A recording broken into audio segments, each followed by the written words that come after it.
அனைவருக்கும் வணக்கம். மீண்டும் கனடாவுக்கும் இந்தியாவுக்கும் ஒரு மோதல் நண்பர்களே. நேற்றைய தினம் கனடாவை சும்மா வாங்குன்னு வாங்கி இருக்குது இந்தியா. சரியான தாக்குதல் அப்படிங்கிறத உலக ஊடகங்கள் மீண்டும் மீண்டும் வரிஞ்சு கட்டிக்கிட்டு இந்தியாவை பற்றி புகழ்ந்து சொல்லிட்டு இருக்கிறாங்க. கனடா நேற்றைய தினம் அப்படி என்ன செய்தது, அதற்கு இம்மீடியட்டாக உடனடியாக இந்தியா எப்படி எதிர்வினையாற்றுச்சு, அது ஏன் இந்தியா ஆற்றிய எதிர்வினை ஏன் இந்த அளவுக்கு உலகம் முழுவதும் ஒரு பெரும் பரபரப்பை ஏற்படுத்தி இருக்குது, ஒரு பெரிய அளவில் இந்தியாவுக்கு பெயரை வாங்கி கொடுத்துருக்குது அப்படிங்கிறத பற்றி தான் இன்னைக்கு பார்க்க போகிறோம் நண்பர்களே. வாங்க.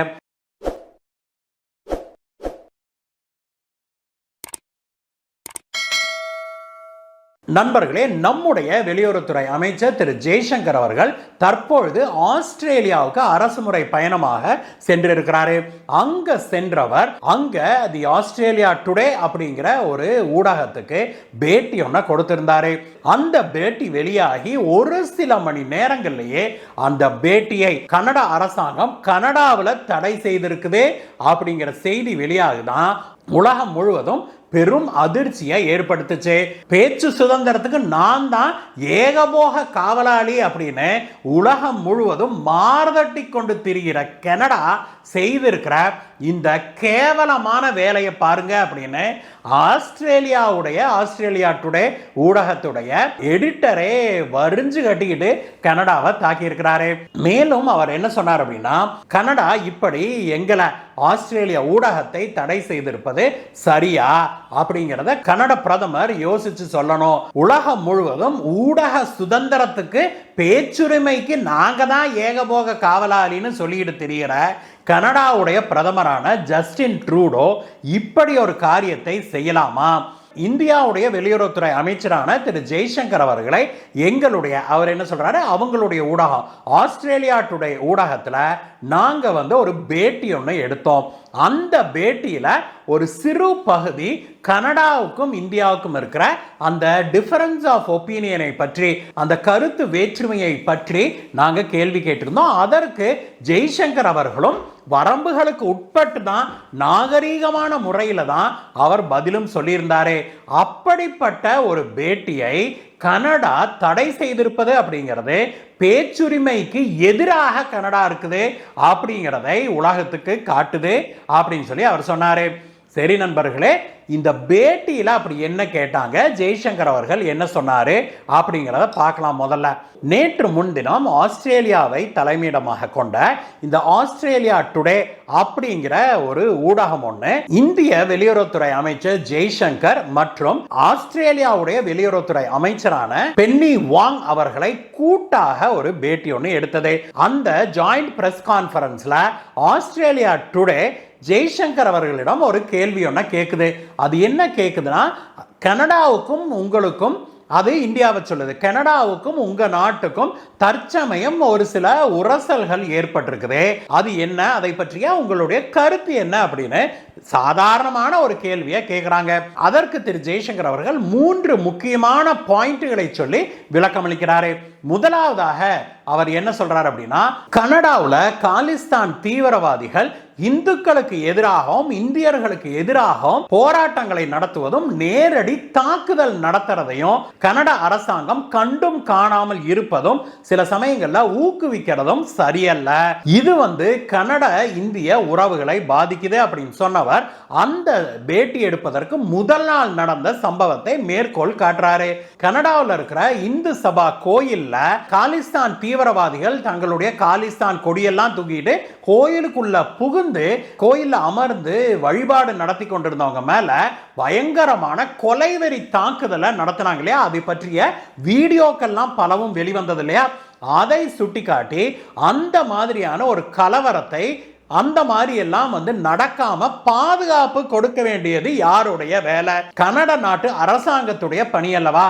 கனடா நாட்டு அரசாங்கம் அந்த நாட்டை சேர்ந்த பிரஜைகளாகட்டும் அந்த நாட்டில் வாழ்கிறவர்களாகட்டும் அவங்கெல்லாம் அவங்களுடைய மத வழிபாடுகளை மேற்கொள்வதற்கு முழு பாதுகாப்பு வழங்க வேண்டாமா? கனடா ஒரு செக்குலர் நாடு அல்லவா அப்படின்னு சொல்லி அவர் கேள்வியை எழுப்பினாரு. அதோடு இல்லாம அவர் மேலும் என்ன சுட்டி காட்டினார் அப்படின்னா, அந்த காலிஸ்தான் தீவிரவாதிகள் கோயிலுக்குள்ள பூந்து அவங்க கலவரம் பண்ணாங்க இல்லையா, அதுல போலீஸ்காரர் ஒருத்தர், யூனிஃபார்ம்ல இருந்த போலீஸ்காரர் ஒருத்தர் காலிஸ்தான் தீவிரவாத அமைப்போட கொடியை பிடிச்சுக்கிட்டு உள்ள வந்து அவரும் சேர்ந்து அங்க இருந்த இந்துக்களை அடிக்கிறத வீடியோவாக வெளிவந்ததை சுட்டிக்காட்டு பேசினாரு. அதோட இல்லாம இதுவரைக்கும் அந்த போலீஸ்காரர் மீது கடுமையான நடவடிக்கை என்ன எடுத்தாங்க அப்படிங்கிறத தெளிவுபடுத்தவில்லை. முதல்ல வந்து அவரை சஸ்பெண்ட் பண்ணாங்கன்னு சொன்னாங்க. அதற்கு பிறகு அதை பற்றிய பேச்சே இல்லை. என்ன நடந்தது, ஏது நடந்தது, விசாரணை நடக்குதா அப்படின்லாம் எதுவுமே கனடா எந்த விளக்கமும் கொடுக்கவில்லை. அதோட இல்லாம ஒரு மூத்த போலீஸ் அதிகாரியும் அந்த கூட்டத்தில் இருந்தாரு. அவரும் சேர்ந்து கொண்டு காலிஸ்தான் தீவிரவாத அமைப்புக்கு ஆதரவாக குரல் கொடுத்து கொண்டிருந்தாரு, கலவரத்தில் ஈடுபட்டாரு. அவர் யூனிஃபார்ம்ல இல்ல, ஆனால் அவர் அதே ஊரை சேர்ந்த ஒரு மூத்த போலீஸ் அதிகாரி. அவர் மீது எந்த விதமான நடவடிக்கையும் கனடா அரசாங்கம் இதுவரைக்கும் எடுக்கவில்லையே, ஏன் அப்படிங்கிற ஒரு கேள்வியை கேட்டாரு. இந்த மாதிரி கனடா செய்யறது கனட இந்திய உறவுகளை பெரிய அளவில் பாதிக்குது அப்படின்னு சொல்லி அவர் சொன்னாரு. இரண்டாவதாக அவர் எதை சுட்டிக்காட்டினார் அப்படின்னாக்க, கனடாவில் இருக்கிற இந்திய தூதரக அதிகாரிகளுடைய போனை ஒட்டு கேட்கிறாங்க, அவங்களுடைய நடவடிக்கைகளை கண்காணிக்கிறாங்க. இது வந்து ஐக்கிய நாடுகள் சபையுடைய கன்வென்ஷன்களுக்கு எதிரானது, சர்வதேச சட்டத்துக்கு புறம்பானது. இதை வந்து கனடா அரசாங்கம் எப்படி செய்யலாம்? இந்திய தூதரக அதிகாரிகளுக்கும் அவர்களுடைய குடும்பத்தாருக்கும் பாதுகாப்பு வழங்க வேண்டிய இடத்துல இருக்கிற கனடா அரசாங்கம் நேர்மாறாக அந்த அதிகாரிகளுக்கும் அவர்களுடைய குடும்பத்தாருக்கும் கேடு விளைவிக்கும் வகையில காலிஸ்தான் தீவிரவாதிகளை தூண்டி விடுவது ஏன்? இந்திய கன்சுலேட் எல்லாம் இன்னைக்கு அச்சத்தில் செயல்பட வேண்டிய சூழ்நிலையை உருவாக்கி இருக்குதே கனடா அரசாங்கம். இது ஏன்? இது வந்து சர்வதேச விதிகளுக்கு எதிரானதல்லவா அப்படின்னு சொல்லி ஜெய்சங்கர் அவர்கள் கேள்வி கேட்டாரு. மேலும் அந்த சமயத்தில் அவர் என்ன சொன்னார் அப்படின்னாக்க, இந்திய கன்சுலேட்டுகள் சமீபத்தில் சில இடங்கள்ல தாக்கப்பட்டிருப்பதை உங்களுக்கு தெரியும்.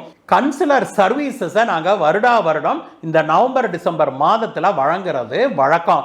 அதாவது இந்திய பிரஜைகள் கனடாவில் வாழ்றாங்க இல்லையா, அது மட்டும் இல்லாமல் கனடா பிரஜைகளாக மாறிவிட்ட இந்தியர்களும் அங்கே வாழ்றாங்க இல்லையா, அவர்களுக்கு தேவையான பல சர்வீசஸ் இந்திய பிரஜைகள் அங்கே வாழ்றாங்க. அவங்களுக்கு தேவையான பென்ஷன் வாங்குவதற்கோ இந்த மாதிரியான சேவைகளுக்கு நாங்கள் வந்து வருடா வருடம் நவம்பர் டிசம்பர் மாதத்தில் கேம்ப் நடத்தி அவங்களுக்கு தேவையான அந்த டாக்குமெண்ட்ஸ் எல்லாம் நம்ம ரெடி பண்ணி கொடுப்போம். அப்படி நாம செய்து கொண்டிருந்த போது கூட காலிஸ்தான் தீவிரவாதிகள் இந்திய கன்சுலேட்டுக்குள்ள புகுந்து தாக்குதல் நடத்தினதையும் நீங்க கேள்விப்பட்டிருப்பீங்க, செய்திகள்ல பார்த்திருப்பீங்க.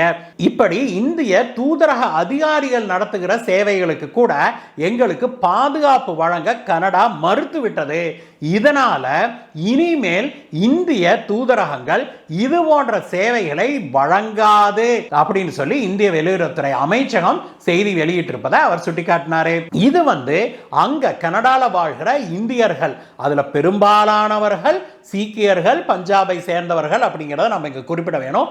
இதுல அந்த பெரும்பாலான சீக்கியர்கள், பஞ்சாபியர்கள், இந்தியர்கள் இதுல பெருமளவு பாதிக்கப்பட போறாங்க அப்படிங்கிறது உறுதி அப்படிங்கிறதையும் அவர் சுட்டிக்காட்டினாரு.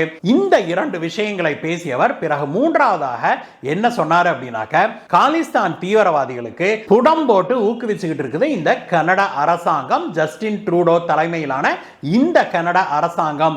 இது வந்து இந்தியாவுக்கும் இந்தியர்களுக்கும் மட்டுமல்ல, கனேடியர்களுக்கும் ஒரு மிகப்பெரிய ஆபத்தாக போய்தான் முடிய போகுதுங்கிறது எல்லாத்துக்கும் தெரியும். இது ஒரு உள்ளங்கை நெல்லிக்கனி போல தெளிவான விஷயம், நம்ம எல்லாத்துக்குமே தெரியும். ஏற்கனவே இது நடந்திருக்குது. ஜஸ்டின் ட்ரூடோவுடைய தந்தையார் காலத்துல இதே மாதிரி காலிஸ்தான் தீவிரவாதிகளை ஊக்குவிச்சுக்கிட்டு இருந்தாங்க. இந்தியா எவ்வளவோ சொல்லியும் கூட அங்க இருக்கிற தீவிரவாதிகளை அவர்கள் நாடு கடத்த மறுத்துட்டாங்க. அந்த சமயத்தில் என்னாச்சு, ஜஸ்டின் ட்ரூடோவோட அப்பா அங்க பிரதமராக இருந்த காலத்தில் என்னாச்சு, ஏர் இந்தியா விமானம் ஒன்றுக்கு வெடி வச்சாங்க.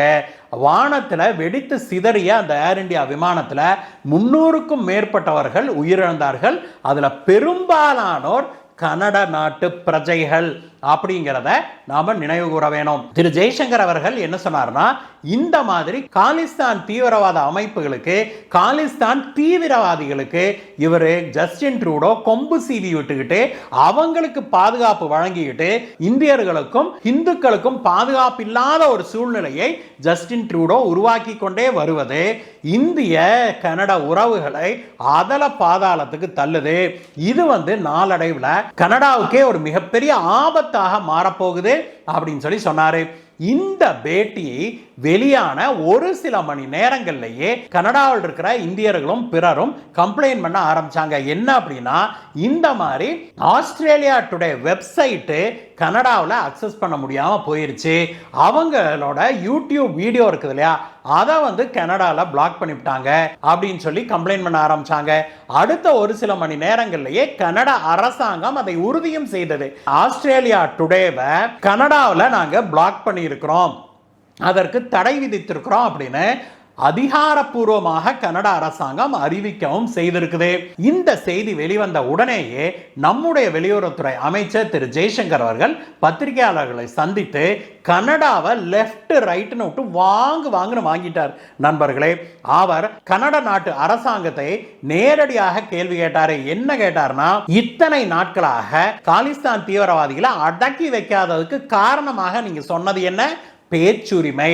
உங்க நாட்டுல நீங்க என்னமோ பயங்கரமான பேச்சுரிமையை நாங்க எல்லாத்துக்கும் கொடுத்திருக்கிறோம், அதனால இந்தியாவை பற்றி இந்த காலிஸ்தான் தீவிரவாதிகள் பேசுவதற்கு, என்ன வேணா பேசுவதற்கு உரிமை இருக்குது, அதை நாங்க தடுக்க மாட்டோம் அப்படின்லாம் கூவிட்டு தெரிஞ்ச நீங்க இப்ப ஏன் சார் ஆஸ்திரேலியா டுடேவை தடை பண்ணீங்க அப்படின்னு சொல்லி அப்படியே வாழைப்பழத்துல ஊசி ஏத்துற மாதிரி நறுக்கு நறுக்கு நறுக்கு நறுக்குன்னு ஏத்தி நல்லா கேட்டிருக்கிறாரு திரு ஜெய்சங்கர் அவர்கள்.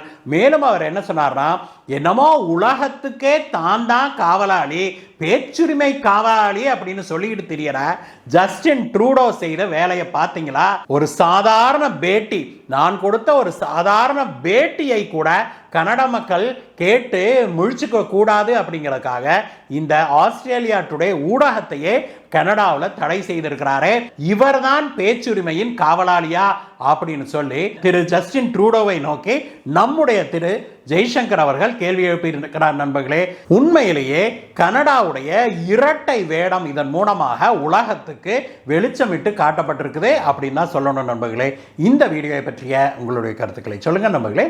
மீண்டும் உங்களை வேற வீடியோ சந்திக்கிறேன். Bye bye.